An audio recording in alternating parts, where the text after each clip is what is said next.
Olá, olá, meus amigos! Aqui é o professor Stanley Costa, professor de Direito Civil, e este é o nosso canal de estudos em Direito Civil e Processo Civil. Recentemente nós atingimos 10 mil inscritos no YouTube e eu estou particularmente muito feliz. E decidi, como forma de agradecimento, liberar 2 cursos que tenho lá no Hotmart, aqui gratuitamente para vocês. Todas as videoaulas, elas serão disponibilizadas semanalmente. Segunda-feira, primeiro bloco de obrigações. Terça-feira, segundo bloco de obrigações. Quarta-feira, primeiro bloco de contratos. Quinta-feira, segundo bloco de contratos, até que todas as aulas estejam disponíveis aqui gratuitamente. Mas você pode ainda assim adquirir o nosso curso lá no Hotmart por um preço muito especial. Mais de 50% de desconto. Ah, professor, mas por que adquirir o curso sendo que as aulas serão disponibilizadas gratuitamente aqui no YouTube? Simples, porque adquirindo o curso você terá acesso a todas as aulas elas já estão gravadas e disponíveis na plataforma. Segunda razão, você terá acesso ao nosso super material didático. Além do PowerPoint, além dos slides que serão disponibilizados, também a nossa apostila didática, uma super apostila, com conteúdo profundo, detalhado, com bastante quadro sinótico, mapas mentais, citações doutrinárias, jurisprudenciais, questões de concurso, apostila mesmo, de verdade, conteúdo, mas conteúdo exposto de forma didática. Ao final de toda a aula, um banco de questões para colocar em teste o seu conhecimento sobre o tema que foi estudado na aula. E ainda, se você precisa daquelas horinhas complementares, está na faculdade, tem que cumprir hora complementar, ao final do curso terá acesso ao nosso certificado de horas, ok? Então é isso. Muito obrigado pelos 10 mil inscritos. Continue curtindo o nosso conteúdo, compartilhando os nossos vídeos e não se esqueça de inscrever no canal. Quanto mais crescer o canal, mais conteúdo gratuito eu disponibilizo aqui para vocês. Vamos transformar esse canal no maior de direito civil aqui do nosso país, ok? Grande abraço e vamos para a aula então. Até mais. Tchau, tchau.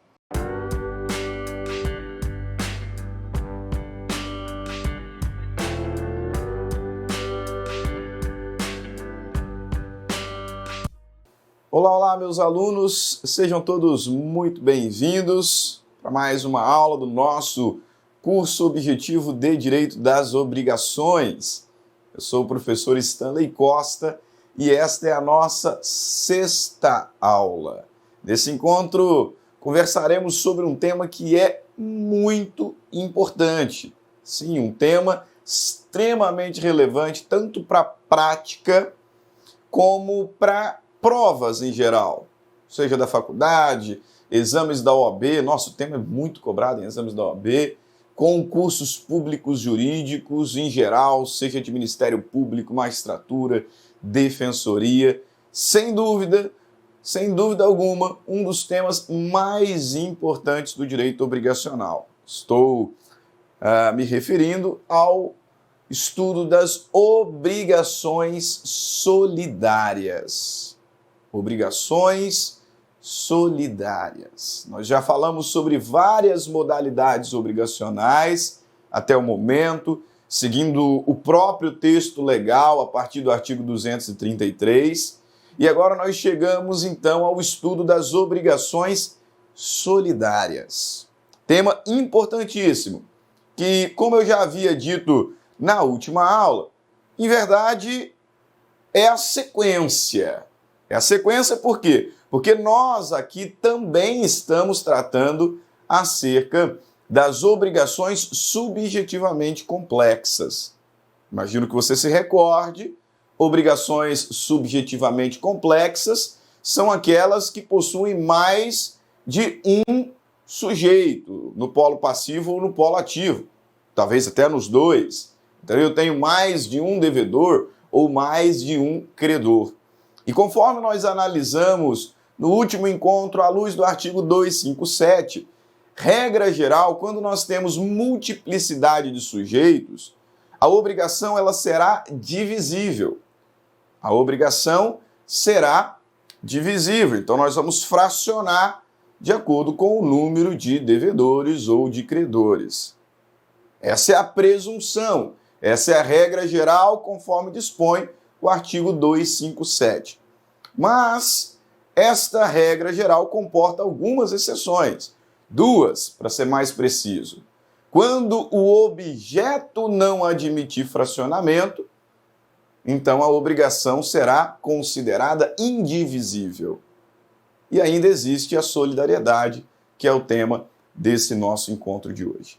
Vamos então aqui começar, evidentemente, pelo começo, tentando identificar o que é solidariedade, o que é uma obrigação solidária. E o próprio Código nos responde, o texto da lei nos responde essa pergunta. O que é solidariedade? Vejamos, artigo 264, primeiro artigo referente ao tema de hoje, ele diz o seguinte: há solidariedade quando, na mesma obrigação, concorre mais de um credor ou mais de um devedor, cada um com direito ou obrigado à dívida toda. Cada um com direito ou obrigado à dívida toda. Essa é a premissa básica quando se fala em solidariedade.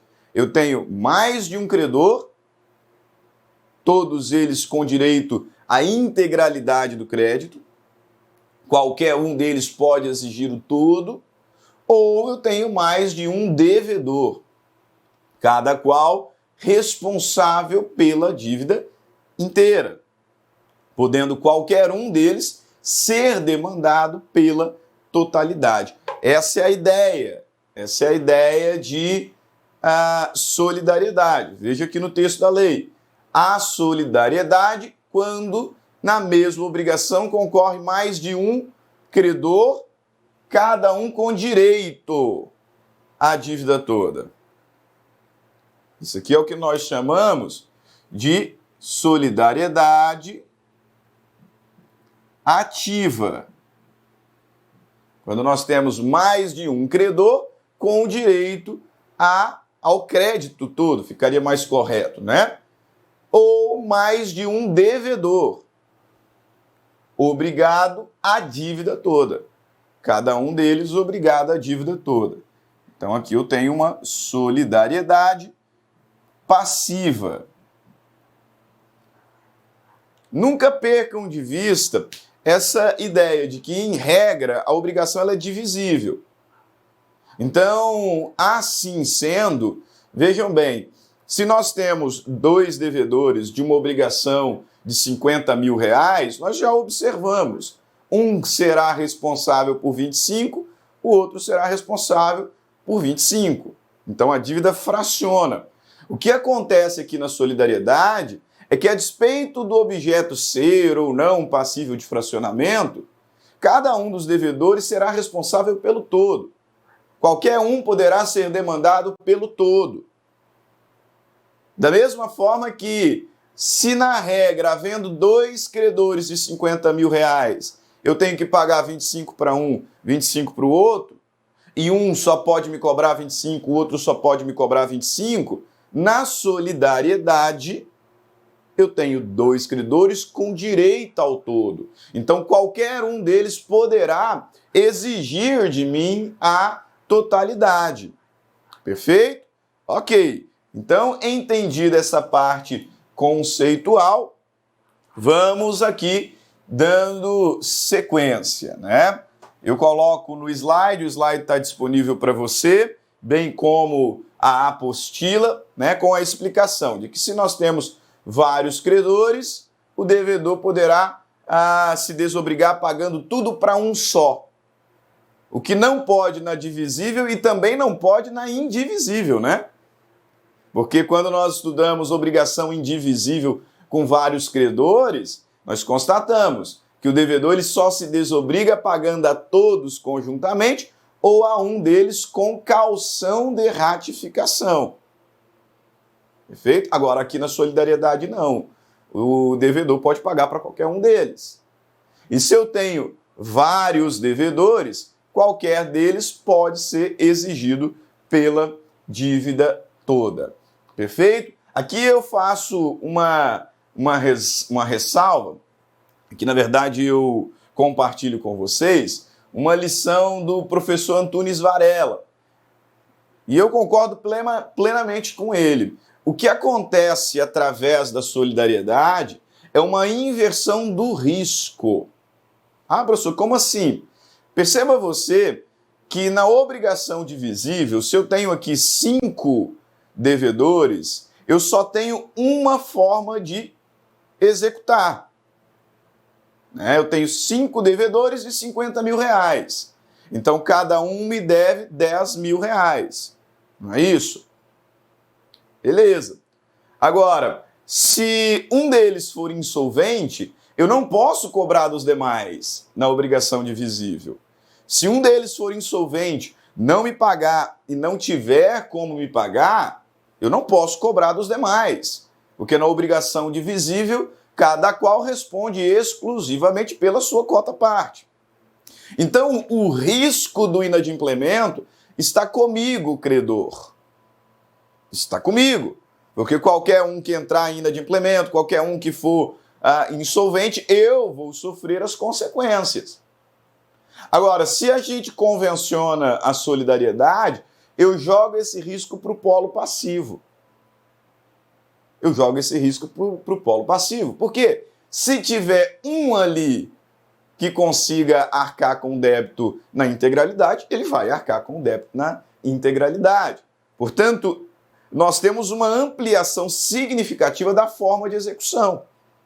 Se na obrigação divisível eu só teria uma forma de execução, 10 de cada um, aqui eu tenho várias. Você é bom de matemática? Faz a conta aí. Aí eu posso cobrar tudo de um, tudo do outro, ou tudo do outro, ou tudo do outro, ou tudo do outro. Posso cobrar 25, 25. Posso cobrar 10, 10, 10. Então, olha só a variedade de formas executivas. E isso me garante o quê? Isso me garante uma segurança maior enquanto credor. Eu estou jogando o risco do negócio para o polo passivo. Perfeito? Agora, além do artigo 254, que nos apresenta o conceito de solidariedade, 2 outros artigos nós temos de generalidades, de noções gerais, de regras gerais. O artigo 265, muito importante, hein? Esse aqui cai demais em prova. O artigo 265, ele reforça a ideia de que a solidariedade não se presume. A solidariedade não se presume. Ela decorre da lei, ou da vontade das partes. Então é a lei que determina a solidariedade na relação obrigacional ou as próprias partes no exercício ali da autonomia privada. A gente não presume solidariedade, e isso eu insisto, não presuma solidariedade. Por quê? Porque a regra é a divisibilidade. Aqui o artigo 265 está dizendo a solidariedade não se presume. Se você for lá no artigo 257, o legislador ele vai dizer que a divisibilidade é que se presume. Se presume a divisibilidade. Então, se tenho vários devedores, presume-se dividida. Então, não caia nisso, é muito comum em prova. Coloca lá, João e Maria são devedores perante José de 5 mil reais. É possível que José cobre tudo de Maria? E aí o sujeito vai no afã, vai no automático de um raciocínio popular incorreto e diz que sim. Não. Se você fizer isso, você está presumindo solidariedade. Se a questão não falou nada, se o enunciado não falou nada sobre solidariedade, não presuma a solidariedade. A solidariedade ela decorre da lei ou da vontade das partes. O 256, né, traz ainda uma última regra que costuma cair em provas, mas eu particularmente não vejo tanta aplicação prática. Muita aplicação prática. Mas é um texto que, vez ou outra, cai em provas de concurso público. O artigo 266 fala da possibilidade da obrigação solidária se desenvolver entre as partes de variadas espécies, de variadas formas. Então, um dos devedores solidários, por exemplo, ter uma obrigação pura e simples, o outro ser condicional, o outro ser a termo. Então, é a possibilidade de se ter diferentes modalidades obrigacionais dentro da relação solidária. Veja o texto. A obrigação solidária pode ser pura e simples para um dos credores ou codevedores e condicional ou a prazo, pagável em lugar diferente para o outro. Perfeito? Essas aqui são as regras gerais da solidariedade. Então, isso aqui vale tanto para a solidariedade ativa como para a solidariedade passiva. Perfeito? Ótimo. Vamos agora dividir, vamos agora separar. Falar somente sobre a solidariedade ativa e depois a gente fala somente sobre a solidariedade passiva. Perfeito? Então vamos usar aqui pouco mais de 15 minutinhos finais do primeiro bloco para começarmos o trabalho da solidariedade ativa. O que é solidariedade ativa? A solidariedade ativa ela acontece quando nós temos vários credores com direito ao crédito todo. Então, qualquer um deles pode exigir a totalidade e o devedor pode pagar para qualquer um deles. Essa é a premissa básica da solidariedade ativa. Vários credores com direito ao crédito todo. A solidariedade ativa ela é bem criticada pela doutrina, porque, de fato, né, é raro a gente imaginar uma situação de solidariedade ativa.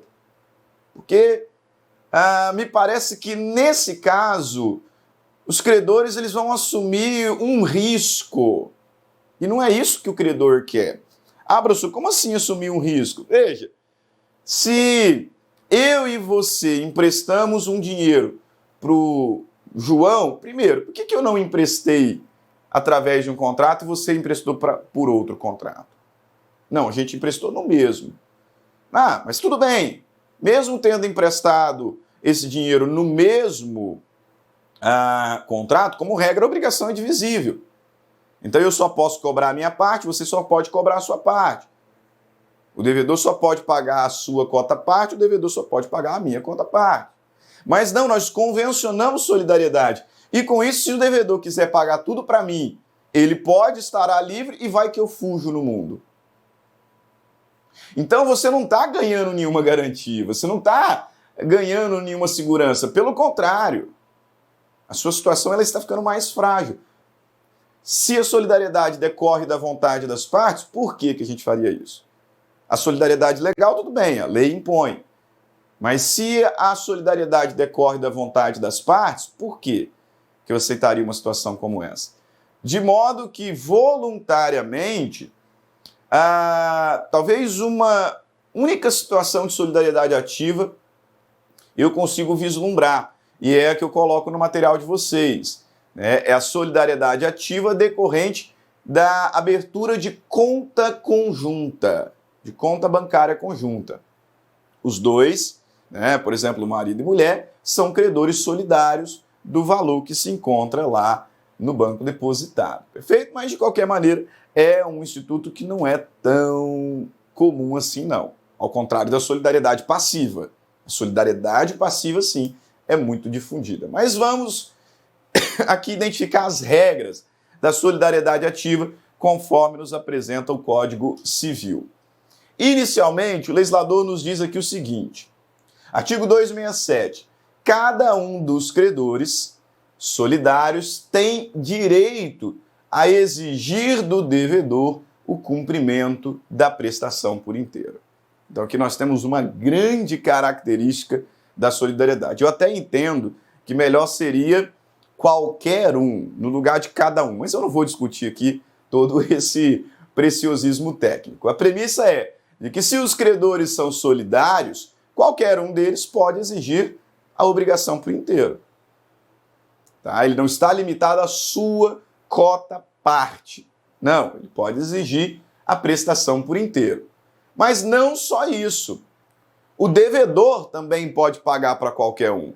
Veja aqui o artigo 268. Enquanto alguns dos credores solidários não demandarem o devedor comum, a qualquer daqueles poderá este pagar. Então, enquanto o devedor solidário não for demandado, ele pode pagar para qualquer dos credores solidários. Enquanto o devedor comum não for demandado, ele poderá pagar para qualquer um dos credores solidários. Artigo 269. O pagamento feito a um dos credores solidários extingue a dívida até o montante do que foi pago, né, do que foi feito. Então, se nós imaginarmos aqui um exemplo como esse, onde eu tenho Maria, Joana, Leonardo, José Pedro como credores solidários de Adriana, credores de um valor de R$400 mil. Ok? Então, não sei por que eles fariam isso, mas tudo bem. É o exemplo para a gente aplicar a regra, né? Maria, Joana, Leonardo e José Pedro são credores solidários de Adriana. São credores solidários de Adriana. Assim sendo, uma vez vencida a obrigação, qualquer um dos credores poderá exigir a obrigação por inteiro de Adriana.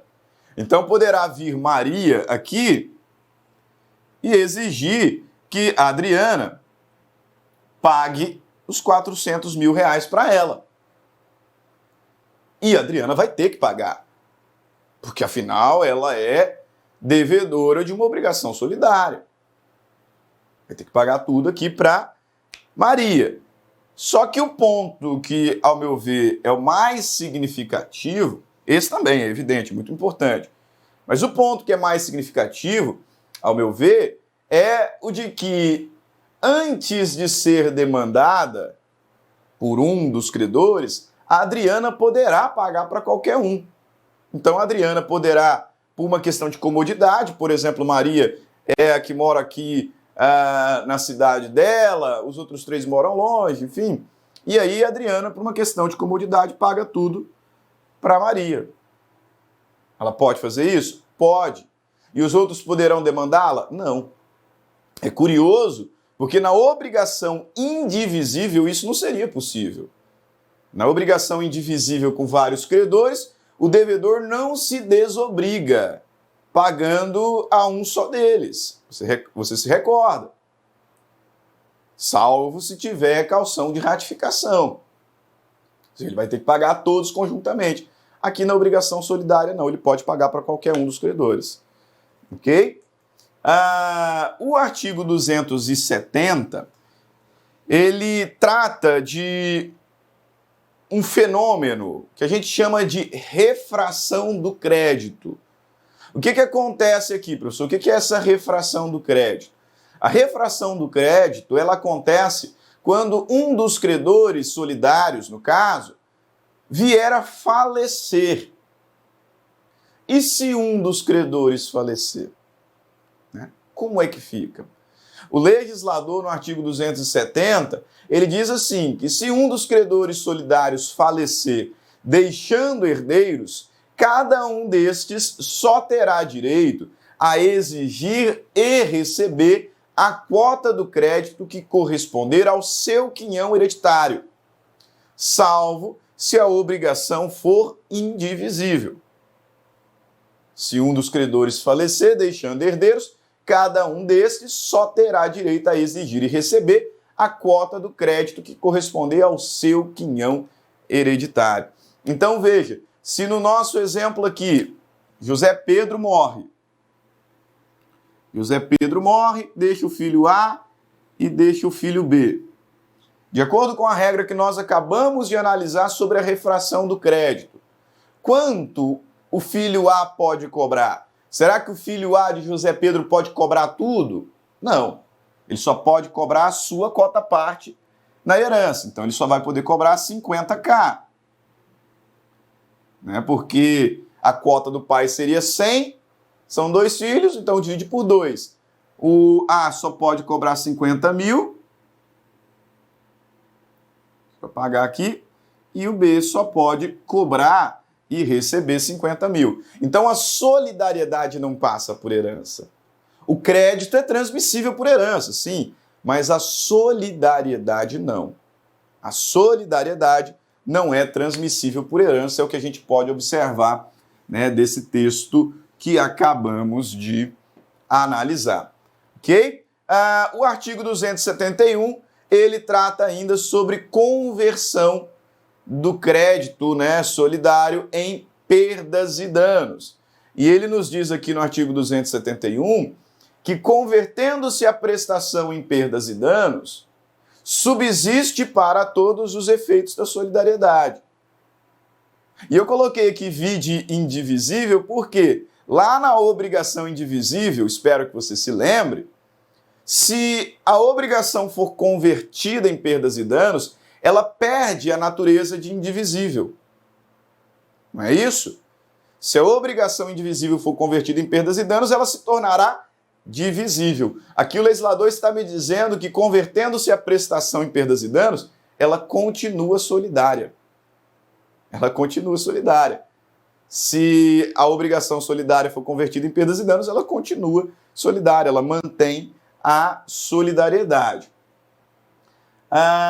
Mais uma regra, quinta regra, essa muito importante, artigo 272, o credor que tiver remitido a dívida ou recebido o pagamento responderá aos outros pela parte que lhes caiba.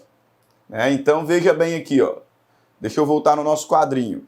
Eu disse para vocês que a Adriana veio e pagou tudo para Maria, né? Os 400k, os 400 mil. Poxa, professor, tadinho dos outros, vão ficar sem nenhum centavo. Não, não é isso. Eles não poderão mais cobrar da Adriana. Da Adriana, porque a Adriana pagou bem e foi liberada do vínculo obrigacional. O que o legislador está nos dizendo no artigo que acabamos de ler é que Maria, tendo recebido a integralidade ou tendo remitido a obrigação, ela passará a ser devedora dos demais. Então é como se nós tivéssemos uma obrigação na vertical entre a Adriana, devedora dos quatro credores solidários, e agora tivéssemos uma obrigação horizontal, que é divisível, essa segunda. Porque Maria vai responder perante os demais pelas suas cotas partes. Então será 100k, né, vai ficar pequenininho aqui para a Joana, 100k para o Leonardo e 100k para o José Pedro. Perfeito? Ok. Então é isso que o legislador está nos dizendo no artigo 272. O credor que tiver remitido a dívida ou recebido o pagamento responderá aos outros pela parte que lhes caiba. 273. A um dos credores solidários não pode o devedor opor exceções pessoais oponíveis aos outros. Então, se eventualmente o devedor tiver uma exceção pessoal, uma defesa pessoal, por exemplo, uma transação, uma alegação de invalidade, enfim, contra um dos credores especificamente, ele não pode opor ao outro. Exatamente por quê? Porque essa é uma defesa pessoal. É uma defesa que eu só posso exercer em face daquele credor especificamente. Se eu for cobrado por outro, não poderei exercê-la. É o que o legislador nos diz no artigo 273. E concluindo o estudo da solidariedade ativa, no segundo bloco vamos ficar só com a passiva, o que é muito bom. Artigo 274 nos fala sobre o aproveitamento do julgamento. O legislador aqui diz o seguinte: o julgamento contrário a um dos credores solidários não atinge os demais, mas o julgamento favorável aproveita-lhes, sem prejuízo de exceção pessoal que o devedor tenha direito de invocar em relação a qualquer deles. Então, Por exemplo, se um credor sozinho executar a obrigação, né, ou cobrar do devedor e ele perder, não vai prejudicar os demais poderão ainda cobrar. Mas se ele, entre aspas, né, só para facilitar, se ele ganhar, aí aproveita para todos. Né? Curioso, é o disposto do artigo 274. O julgamento contrário a um dos credores solidários não prejudica os demais, mas o julgamento favorável aproveita-lhes. Aproveita-lhes, perfeito? Então, nós vamos concluindo o nosso primeiro bloco por aqui, onde falamos sobre as regras gerais da solidariedade e sobre a solidariedade ativa. Agora nós vamos para a parte que é um pouquinho mais difícil, que é também uma parte mais importante, né? Seja para a prática, porque é mais usual, como também para concursos públicos. Perfeito? Então vai lá, toma o seu café, estica o seu corpo e volte com toda a animação para continuarmos os nossos estudos. Até daqui a pouco.